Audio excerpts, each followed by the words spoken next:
Hi, welcome. This is the Candid Conversation. This is episode 4, and it is the myth of starting over. And I just wanted to recap on episode 3, and that was, creative confidence after 40. I can't remember it. So much things happened within these weeks.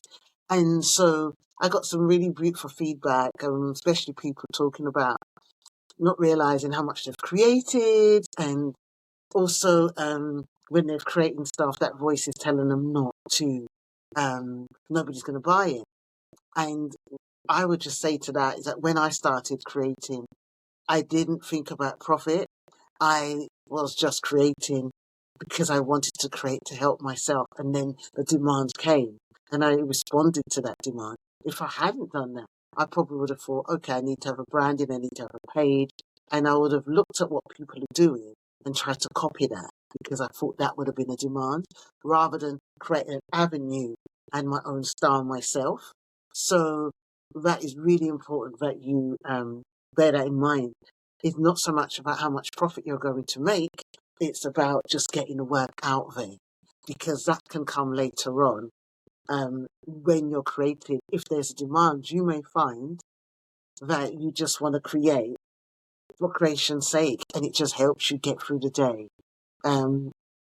Not everything we do has got to have a profit margin to it, especially if you have got early retirement and you're getting your money anyway. You want to think about, do you really want to make a business from this? If so, you've got tax considerations. So that's too far down the line. I think just create and then you can work out what to buy and who to buy from. And, and that's when you can kind of speak to somebody like myself and have some support in getting that going. But right now, I think just create.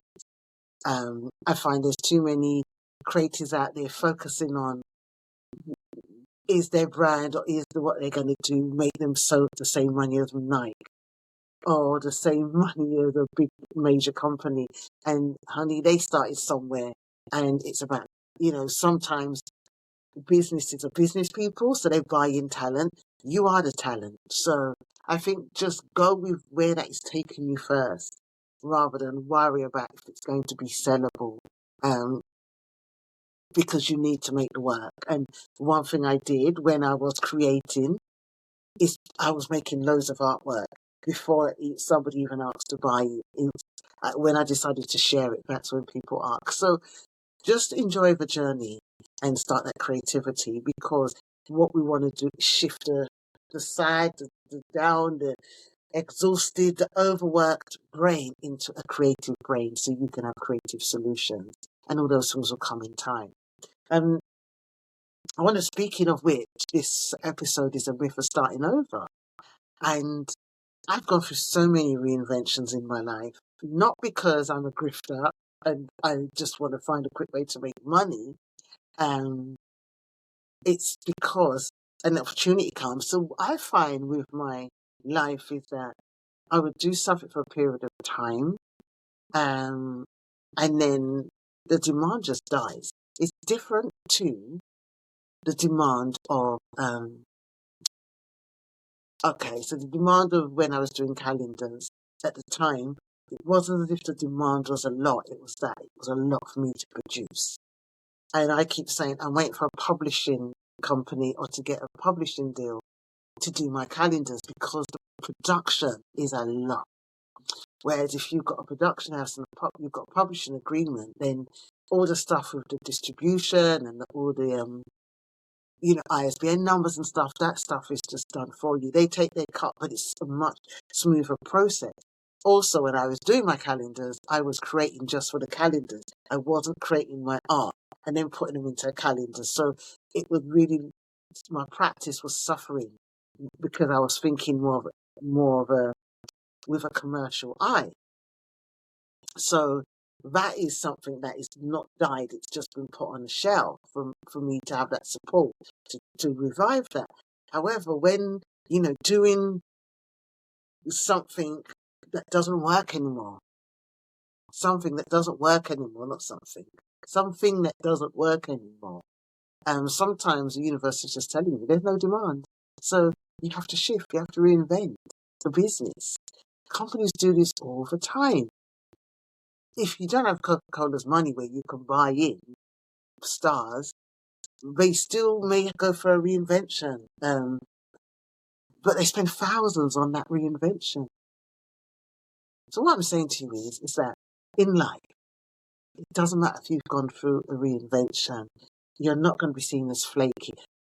There are some people that are very not flaky. They're changing their business, they're changing their name, they're doing all these kinds of things, and you can see there's something going on there. I'm not talking about this. I'm talking about where you've been this person all your life, and you just no longer that person anymore. You're shifted into something new. So the myth of reinvention, people think, the first one is that people think, or starting over, that you've got to have everything right. No, you're starting over normally is from the burnt embers, or embers, should I say, the burnt embers of something destructive happening to you. We call it in a tower moment, right? So something just, or a Job moment, like Job in the Bible, something has happened and you've lost everything. And you're building yourself back up. But what's happening is you're starting to see the light at the end of the tunnel, and you don't feel quite anew, but something feels different. So you're in this new space. And so it can be messy. You don't know what you're doing. So this starting over is not like, you see in films, people start over and then move to Italy, which would be my dream, or moving somewhere where, I can do up an old house and you get a community and all these different things. It doesn't look like that all the time. When you look at Eat, Pray and Love, or read the book Eat, Pray and Love, it's messy, and it really brings home. Obviously, she had some money to do certain things, but that journey of starting over, there's a lot of messy episodes to that journey. And so that myth of, oh, it's got to be perfect and I must transition from this with a big payout from a job into something new. And everything's working out. Right, that was my stomach. Oh God. Everything's working out. But it's not all the time. It could be you've kids have moved out, you've got space in your home, you've got the money, you're secure, you've got a good job, but you still feel very, very scared.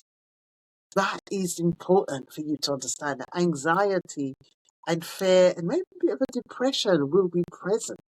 So that myth of, I'm just going to do my house and do me, no, you feel very insecure because it's like a part of an appendage, a part of your body has been taken away. So you're going to feel weird.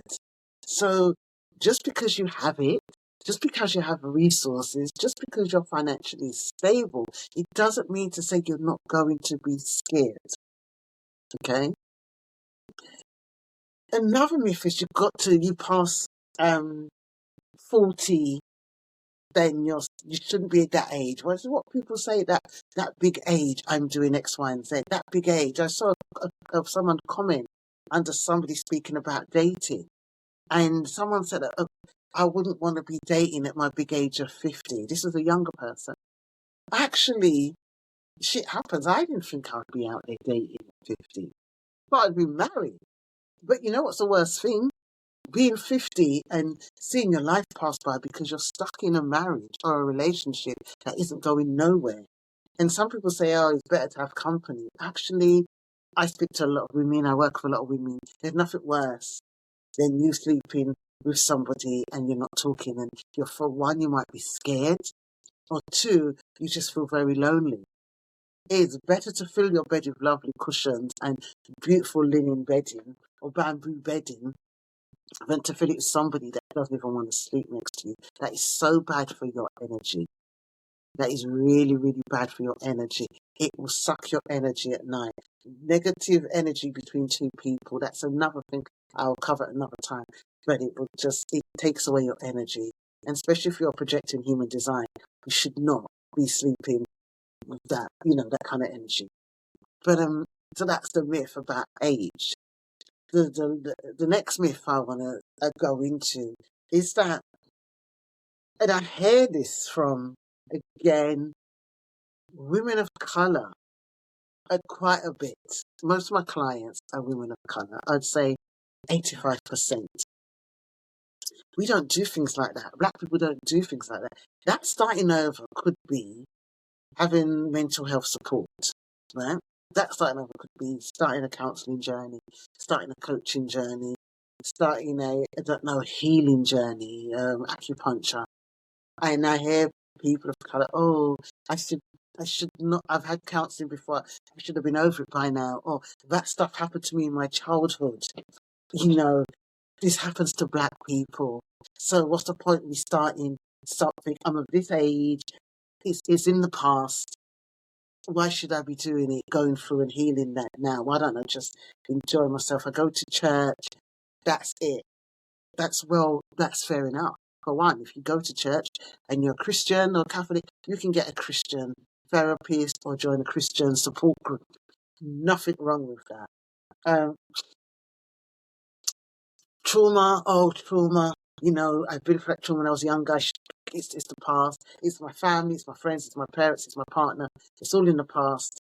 Actually, one thing I would say is that I'm finding with the people I work with in their 60s, that unhealed trauma gets worse and worse and worse, and then starts to turn into elderly depression, because the soul is always seeking resolution, is always seeking healing, is always seeking catharsis. Like when I say catharsis, it's just coming to a point where something can come up to let go, to be released.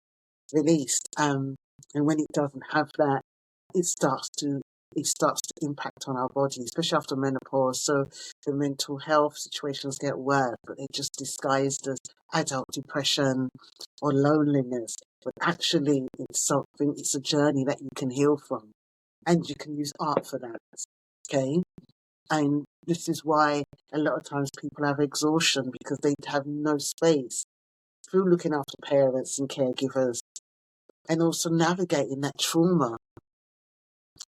There's no space for clarity. So it just really impacts the brain. It starts to impact on the nervous system even more. You get digestive issues. You get high blood pressure, diabetes, no sweetness in life. Already, a lot of people are getting fibromyalgia. All those arthritis, it gets worse, and you start to become more closed in. You're using all your resources. You become more masculine because you're driving yourself, because the trauma is a fight, flight, fawn response, but you're in fight and flight. So you're running or you're fighting because this trauma wants to find it. It needs an outlet. And so this is the best time to start over. It's the best time to allow it to burn down, because inside that, the ashes is a new, softer, lighter, regulated you. So that's the myth of we don't do these sort of things. Actually, this is the time you need it more, because this is the time you need space. If you want to know what happens to people at later stage in their life, if they have the chance to spend, let's look at the pandemic. Because a lot of people were making stuff that was going online, they was learning about themselves, they was going on YouTube because they had the space. But it was because we had global permission to pause. Whereas when you get to retirement age, you're told you're no longer important. You're not being given that global permission to pause. So because we are referencing ourselves externally, we believe we just need to be miserable and old, rather than paused, rested, regulated, and healed. There's a difference. So if you are a person, a woman after 50, late 40s, 50s, 60s, 70, and you know that you need to start over, and it needs to start with your psychology, then you need to start working out how you can get support. I would say, people say talk therapies, I would just find a counsellor. If you have the money, find a counsellor. They do sliding scales, because talk therapies is good, but it only gets you so far because it's only 6 sessions. Sometimes you need it longer. And again, people have their talk therapy on the phone. It's it's not as important as if you're having it video called or if you're doing it in person. I really feel like people need to experience a video call where they're looking at somebody and the person is giving them those non-verbal clues of reassurance. So if you are having some kind of therapy, it's on the phone and text, it's good, but it's not important. It's not as, I would say it's not important. I find for trauma work, you really need those gestures and the eye contact to kind of reassure your nervous system. One thing I do, which I think is really helpful, I have a class on Insight Timer. It's free. That's really good. So platforms like Insight Timer, where you can type, but you're getting somebody speaking and talking. Very good start. I would recommend anybody go on Insight Timer as a first gap. So that's a really important move. But I also am running a small cohort in July. It's going to be a small group of women called A Return, and it's for women that want to start over. But it's creative based. It's not a therapy. It's not fixing people. It's just a grounded space for people to go through resting and just being in that space rather than try to fix, heal, and to push. So I'll put the link. The registration is open for that. So I'll put the link of that in this bottom of this podcast, the notes. But that the returnees are really for you if you just have capacity and you have space, but you want to be around a group of like-minded women going through life situations, but resting in it. It's not coaching, it's not healing, it's healing in terms of its healing, but it's not therapy, it's not a functional cohort. It's definitely a space to land. That's what I'm offering, a space to land. And by the time you get this podcast, I would have done my return. Not my return. What is it? The gathering. I'm running supper clubs in my curated garden. So I would have had my first gathering, and that would have been, hopefully, by the time you see it, I'll be able to tell you more about the gathering. I haven't had it yet. It's going to be for solstice. But that is something also I would do. I think bi-monthly, every 2 months, or seasonally. I think I might do it seasonally, but it depends because I feel people need to gather more than less. So maybe every 2 months in different spaces. Start off in my garden, but it's only going to be like 4 or 5 women, and then maybe in the later part of the year I might do a massive supper club for people. But that will be I think I want to collaborate with a space where actually can hold the supper club and have a really good chef. We'll see, because I want it to be organic. I'm taking away all the rules here. But that is really important in terms of starting over, is finding your tribe. And your tribe, don't force your tribe. Just show up in spaces on your own. Be curious. And it's not that scary. Our parents had to come to London. If you're from Caribbean or African or Irish or any immigrant background, they had to come, and our mums had to go and work in places. You had to go and work in places on your own, and you met some great people and not so great, who knows, but you had to do it. So this whole thing about starting over, but you need to be confident and you need to have it all together. Actually, come vulnerable, come open, be mindful, be discerning, trust your intuition. But I think the most important thing about starting over is coming with curiosity. Coming with curiosity, because everything else is just a script. And it's really important that you come with curiosity and compassion for yourself, and also commit to it. Commit to going over the bridge. It's really, really important. And that's it, my lovely. So the cohort is open. So if you want to be part of a really good community of women that want to gather that wanted to share, they want to rest. There's no over exertion. It's just a space. It's going to be 8 weeks. You're going to be creating some art if you want to. You're going to be talking about situations in life. It's just going to be a space to land. And it's for women that are professional or have come out of the professional spaces and now they just want to give back to themselves. They just want to have that reinvention in a really smooth way without it being performative. We're going to rewrite the rules our way, and I invite you to join me. This is Marilyn Fontaine. I am signing